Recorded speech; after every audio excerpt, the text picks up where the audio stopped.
เห็นอยู่สร้างให้โครงการนี่มีมูลค่าเกินเหตุโกงประเทศชาติพวกเขาบอกกล้า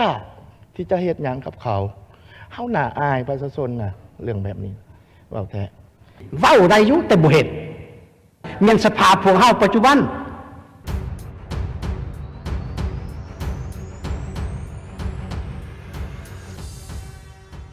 โครงการรถเมล์ด่วน BRT โครงการที่ภาครัฐบาลเล่าคาดหวังว่าจะเป็นโครงการรถสาธารณะที่จะช่วยลดผ่อนความแออัดในการสัญจรในเมืองหลวงที่มีเส้นทางที่คับแคบแต่ภายหลังโครงการเริ่มสร้างและใกล้สำเร็จโครงการที่เคยวาดหวังกลับกลายเป็นโครงการที่สร้างความสับสนและสร้างความยุ่งยากให้กับผู้คนเพิ่มขึ้นเรื่อยๆด้วยว่าเส้นทางที่เคยคับแคบในเมืองหลวงได้ถูกตัดแบ่งแยกเป็นเลนสงวนให้กับรถเมล์ด่วน BRT ได้บีบหัดให้รถสัญจรในเส้นทางที่แคบลงภาพรถติดในเส้นทางที่แคบลงจึงกลายเป็นภาพที่สิ้นตาของผู้คนและผันเปลี่ยนกลายเป็นเสียงวิพากษ์วิจารณ์ตามมาท่ามกลางเสียงวิพากษ์วิจารณ์ที่บ่เคยลดละและยังวิพากษ์วิจารณ์ล่ามไปถึงระบอบการนำโครงการที่วาดฝันแต่ผัดบ่เป็นไปตามแผนจึงถูกสั่งหือถอนเพื่อลดผ่อนเสียงวิพากษ์วิจารณ์ตามมาในวันที่26 กันยายน 2025 ที่ผ่านมากระทรวงโยธาธิการและขนส่งได้ออกแจ้งการสั่งให้ภาคส่วนเกี่ยวข้องของโครงการเร่งหือถอนสถานีรถเมล์และขอบกันเลนรถเมล์ BRT ในบางเส้นทางออกเพื่อแก้ไขปัญหาเฉพาะหน้าภายหลังสร้างปัญหารถติดและเกิดมีหางเสียงจมว่าจากสังคม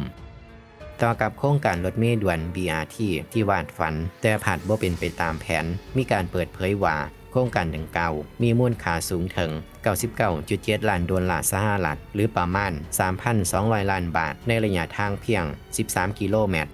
มีการเปิดเผยว่าโครงการดังกล่าวได้รับการสนองขึ้นจากหลายภาคส่วนจากสากลตัวอย่างเช่นธนาคารพัฒนาเอเชียธนาคารการลงทุนยุโรปกองทุนโอเปกและยังได้รับทุนช่วยเหลือจากองค์การสากลต่างๆอีกหลายแห่ง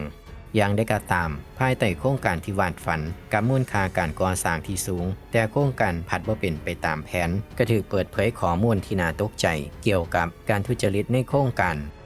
ต่อกับประเด็นการทุจริตในโครงการก่อสร้างรถเมล์ด่วน BRT ที่กำลังถูกวิพากษ์วิจารณ์จากสังคมว่าเป็นโครงการที่บ่เหมาะสมในเมืองหลวงที่มีเส้นทางที่คับแคบ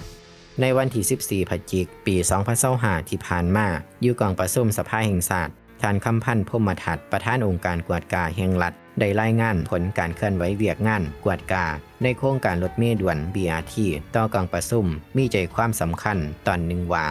โครงการก่อสร้างรถเมล์ด่วน BRT เริ่มมาตั้งแต่ปี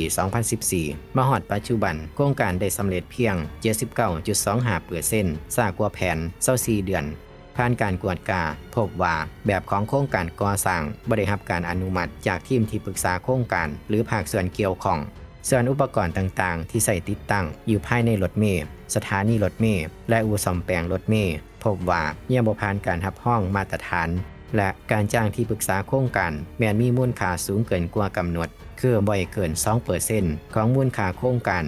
แต่การจ้างที่ปรึกษาตัวจริงผัดมีมูลค่าสูงถึง 10.98 ล้านสหรัฐหรือประมาณ 11% ของมูลค่าโครงการซึ่งเป็นมูลค่าที่สูงสมควรนอกจากนี้ยังพบเห็นการเบิกจ่ายเงินในโครงการแม่นบ่สอดคล้องกับเงื่อนไขที่ธนาคารแห่งสปป.ลาวกำหนดให้ต่อกับรายงานนี้ต่อไปเฮาลองไปฟังมุมมองและความคิดเห็นของคนลาวเบิ่งว่าแต่ละคนจะมีมุมมองและความคิดเห็นกันแนวใดภายหลังหูว่าโครงการรถเมล์ด่วน BRT ที่ถูกคาดหวังว่าจะเป็นโครงการที่ช่วยลดผ่อนความแออัดในการสัญจรในตัวเมืองแต่เมื่อเริ่มสร้างและใกล้สำเร็จโครงการดังกล่าวพบพบว่ามีการทุจริตในมูลค่าที่สูงและโครงการดังกล่าวก็บ่เป็นไปตามแผนที่วาดฝันไว้คนทำอิฐได้คอมเมนต์เอาไว้ว่าที่ว่ามาแต่ละครนี่มันบ่มีคำบรรยายละมีแต่กวาดสอบและนำขึ้นศาลอย่างเดียวแบบนี้ลูกหลานไผก็จัดเลยทวงดึงความเจริญอย่างแท้จริงคนต่อมาได้คอมเมนต์เอาไว้ว่ากวดพบเห็นแล้วเสียจังใดอยู่ซื่อๆเนาะย้อนว่างูเห็นนมไก่ไก่เห็นตีนงูคนต่อมาได้คอมเมนต์เอาไว้ว่ากวดพบเห็นแล้วแต่บ่ดำเนินคดีก็บ่มีความหมายคนต่อมาได้คอมเมนต์เอาไว้ว่าโอ้ยเนาะกู้มา100 ล้านจ้างที่ปรึกษา10 ล้าน โครงการพิษสัญญาลาซา24เดือนแล้วไผจ่ายค่าโง่บ่จักค่าจ้างมั่งเฮ็ดโครงการแล้วมีผู้ส้มใส่หน่อยการสัญจรแออัดกว่าเก่าตายรวดบ้านเมืองแนวนี้คนต่อมาได้คอมเมนต์เอาไว้ว่าแล้วอนุมัติให้ก่อสร้างได้แนวใดในเมื่อบ่ผ่านมาตรฐานเงื่อนไขคนต่อมาได้คอมเมนต์เอาไว้ว่าความว่าสมหูความคิดกันปันกันกินมันกับโพดประชาชนเป็นผู้ใส่หนี้คนต่อมาได้คอมเมนต์เอาไว้ว่ากู้ยืมเงินเพื่อเข้าทงบุคคลแต่ประชาชนเป็นผู้แบกหาบเมื่อได้ศาสตร์จึงสิเจริญคนต่อมาได้คอมเมนต์เอาไว้ว่าฮู้ไปฮอดไสอายไปฮอดหันอย่าให้เรื่องนี้ไปฮอดหูนักข่าวไทยเพิ่นเด้อคนต่อมาได้คอมเมนต์เอาไว้ว่าปัญหาความโปร่งใสการละเมิดกฎหมายทั้งที่เป็นเงินกู้ยืมผู้รับผิดชอบก็ยังกล้าเฮ็ดถือว่าบ่เก่งกว่าต่อกฎหมายต้านการซ้อราดบังหลวงจักหน่อยเลยขอให้ทางการเล่าเอาโครงการนี้มาเป็นตัวอย่างในการปราบปรามการซ้อราดบังหลวง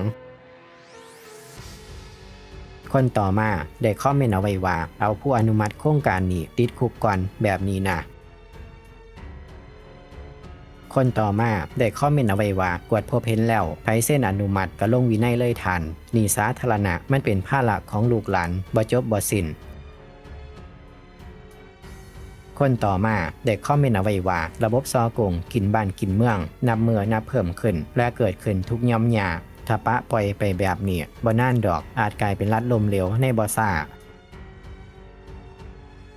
คนต่อมาได้คอมเมนต์เอาไว้ว่ารัฐบาลต้องลงโทษพวกที่ร่วมกันโกงกินเงินโครงการให้เป็นแบบอย่างต่อไปในอนาคตคนต่อมาได้คอมเมนต์เอาไว้ว่ากวดสอบโครงการของรัฐบ่อนใดก็พบเจอแต่แนวเสียหายมูลค่ามหาศาลเฮ็ดแนวใดสิมีความก้าวหน้าได้ถ้าแก้ไขบ่ได้สุดท้ายก็ยุบลงบริการต่อไปบ่ได้สุดท้ายกลายเป็นของนายทุน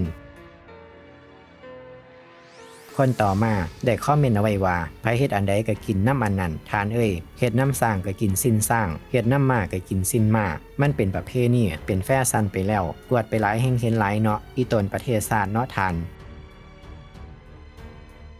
คนต่อมาได้คอมเมนต์เอาไว้ว่าควรตั้งคณะขึ้นมากวดสอบและหาคนมารับผิดชอบบ่แม่นจะปล่อยปละละเลยคือหลายโครงการที่ผ่านมาคนต่อมาได้คอมเมนต์เอาไว้ว่าสร้างความเดือดร้อนให้เศร้าประสาแล้วพากันกอบโกยไปสุขสำราญผ่านใจเนาะคนต่อมาได้คอมเมนต์เอาไว้ว่าการซ้อราดบังหลวงเฮ็ดให้ประเทศชาติล้าหลังแท้ๆคนต่อมาได้คอมเมนต์เอาไว้ว่าเรื่องนี้ขอให้ทานการนำขั้นสูงเข้าไปกวดกาความโปร่งใสขาวสะอาดให้ละเอียดแด่เด้อเพราะมันอาจมีเงื่อนงำหลายๆอย่างกว่าที่คิดอีกที่ประชาชนยังบ่ฮู้นำและคอมเมนต์สุดท้ายสำหรับคลิปนี้ได้คอมเมนต์เอาไว้ว่าประชาชนสันผู้น้อยรอท่าเบิ่งการแก้ไขของรัฐบาลเกี่ยวกับเรื่องนี้จะออกมารูปแบบใดลักลอบเอาทรัพย์สมบัติของประเทศชาติบ้านเมืองไปนี่พากันเซยอยู่เห็นแล้วเป็นยังบ่พร้อมพากันปฏิบัติเอามาอ่านสู่กันฟังอยู่สภาอ่อนแบบนี้นี่ข้าพเจ้าว่าได้อ้ายประชาชนเด้ข้าพเจ้าว่าพวกเฮาบ่มีความรับผิดชอบต่อประชาชนต่อประเทศชาติแนวนี้อันนี้ก็รัฐบาลเฮาปล่อยปละละเลยก็จะเฮ็ดแนวใดมันมีแนวนั้นมาเนาะเพราะว่าเฮาเกลือกุ้นหลาย รัฐเขาบ่มีการตรวจสอบเลยเห็นอยู่สร้างให้โครงการนี่มีมูลค่าเกินเหตุเฮ็ดให้รัฐเป็นหนี้เนาะคันคนหมดตำแหน่งแล้วก็ออกไปก็ใส่เงินเนาะฟุ่มเฟือยไปฮู้ตัวตนว่าโกงประเทศชาติสร้างความวุ่นวายให้ประเทศชาตินั่นนะพวกเขาบ่กล้าที่จะเฮ็ดหยังกับเขาเฮาน่าอายประชาชนน่ะเรื่องแบบนี้เว้าแท้เว้าได้อยู่แต่บ่เฮ็ดขอโทษอันนี้บ่แม่นติผู้แทนแล้วก็บ่แม่นติไผแม่นสภาพพวกเฮาปัจจุบัน